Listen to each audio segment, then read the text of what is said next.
So have you been on the fence between a Gen 5 17 MOS and a Gen 5 45 MOS? If you have, stick around and we're gonna go over these things.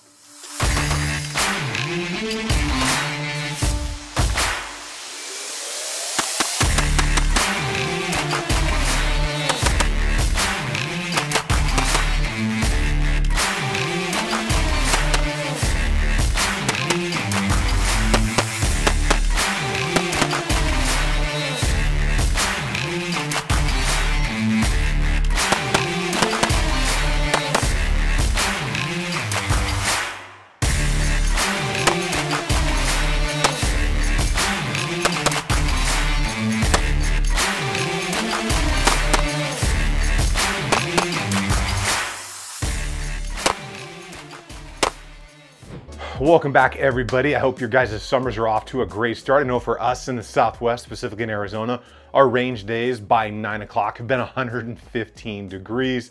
So that's definitely been interesting for sure. So talking about the Gen 5, specifically the 45 and that 17, both in the MOS system, because optics are just the way everything's going on pistols, because there are a ton of advantages to them. Now, whether you're new or old to the Second Amendment community, or whether you're new or old to Glocks, we're gonna go over these because there are some advantages and some disadvantages, mostly around how you intend on using these and how you intend on carrying them. But I get a lot of questions between these two, because once Glock and other companies started to come out with that whole short slide, full grip, give all that capacity with a little bit less length in there for concealability, a lot of people started to take notice and became very interested, myself included. Well, while you guys are here enjoying this video, make sure you guys get subbed up, get belled up, turn those notification icons on. And if you're into any of this stuff, like that bad boy right there, or anything else that's going on here, if you feel that I deserved it, give that video a like. So we're gonna walk through the specs on both of these, check out some more of that range footage. Then I'll kind of give my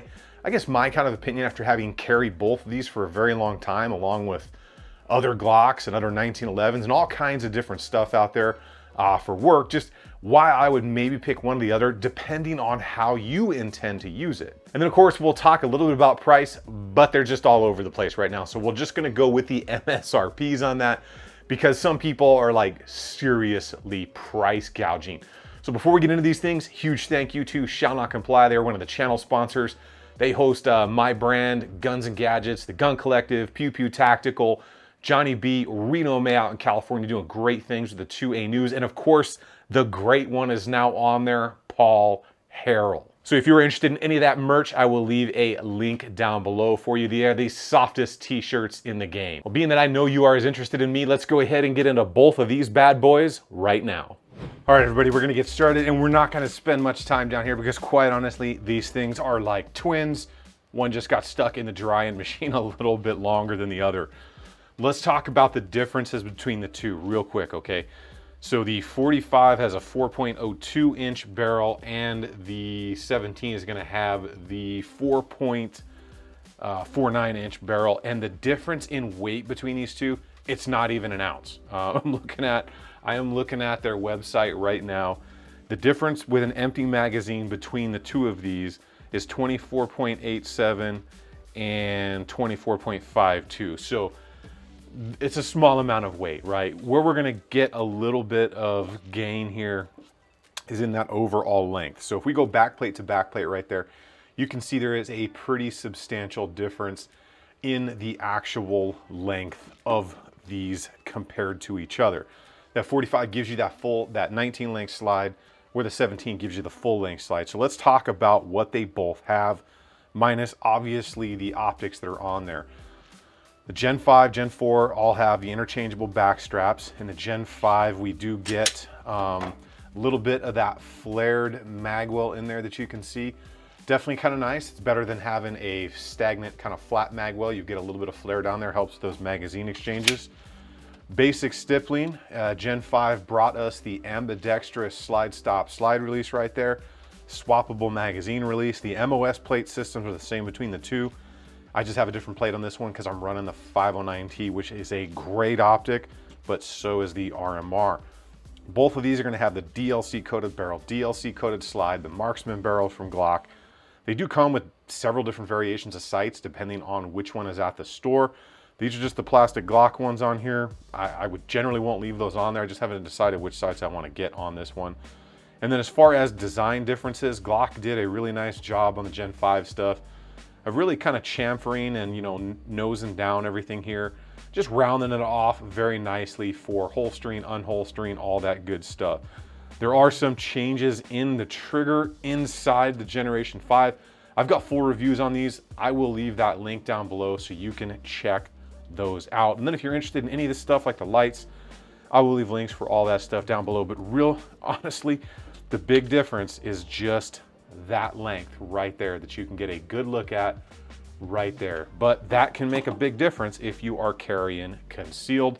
And both of them just have the single slot for your attachments up there in the front. I'm gonna go ahead and do a couple of trigger pulls here just so you guys can get an idea of what these both gauge at, because they're the same exact thing. I don't have any aftermarket parts in these bad boys. I'm just gonna do probably one on each one as long as it's where it should be and comes out about right.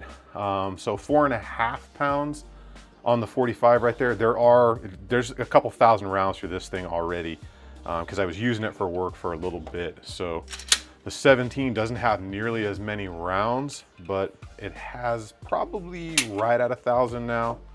And you can see it broke right at about the same place. Now, if you think I pull low on there with the trigger gauge to get a lower weight, that's not what I'm doing. I pull low because that's where I place my finger. Because if your finger's down here, you're gonna get a lighter, better trigger pull weight, which can help you be a little bit more accurate. So always keep that in mind. All right, so let's go ahead and talk about range, performance, durability, quality, the MSRP on these things. Well, I'll just give that to you now. The MSRP is $745 for both. You can find them a lot cheaper than that. That's just the MSRP because prices are all over the place. Let's go ahead, talk about all the rest of that stuff you need or want to know. Well, a little bit of length and a little bit of weight is what you're gonna save on that 45 MOS. So as you can see there, not a huge difference between the specs, right? You're basically getting a 19 slide and a 17 grip. If you didn't know what that was the main difference between these two, now you know. They both have front serrations, they both have rear serrations, they both have that integrated magwell, although I do have the SLR magwell on the 45. That is hands down right now my favorite magwell across all generations.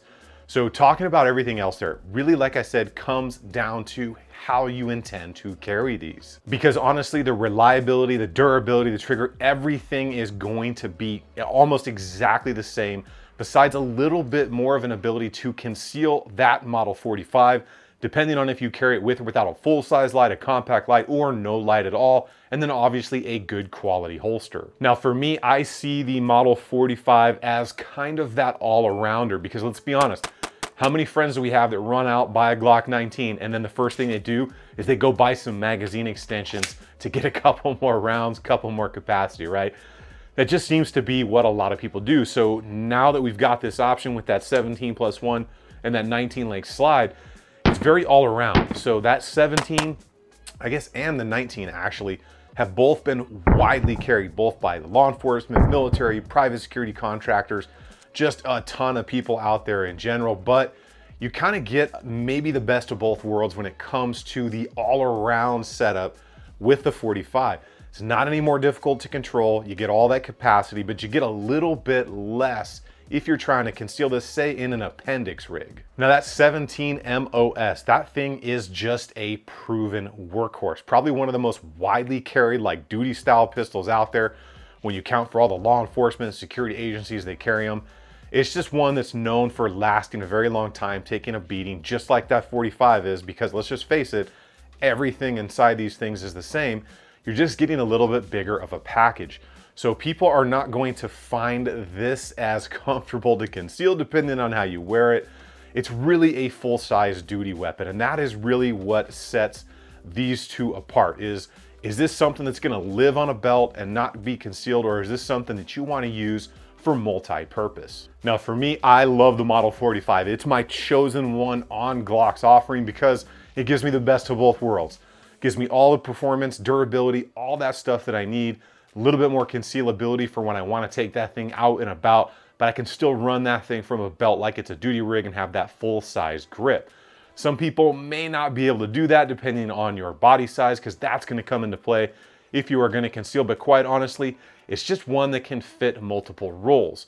Now for me, you've got to test drive these things. You really need to get out there and see which one is going to fit your needs, which one's going to fit your hand, and maybe just which one feels better overall at the range. Could be you like the 17 because maybe it's got a little bit more weight and you just feel a little bit less of a recoil. You could like the 45 at the end of the day because maybe you just don't like having a bigger setup in your hand. But you got to get these things in your hand and try them out and just run them like you stole them. Just don't actually steal them because you might get in trouble. Hope you guys enjoyed the video. You guys get out there, have some fun on the range. Check out Shall Not Comply for all the swag for the channel. All those links will be down below. And a huge shout out to everybody that has supported me by using those links or over on Patreon. You guys are absolutely awesome. All you guys, enjoy the triggers you guys got from Blackout Defense. Those are going to be a ton of fun for you on the range. Get out there and have some fun. Remember, if you stay ready, you ain't got to get ready. I will see you guys on the next one.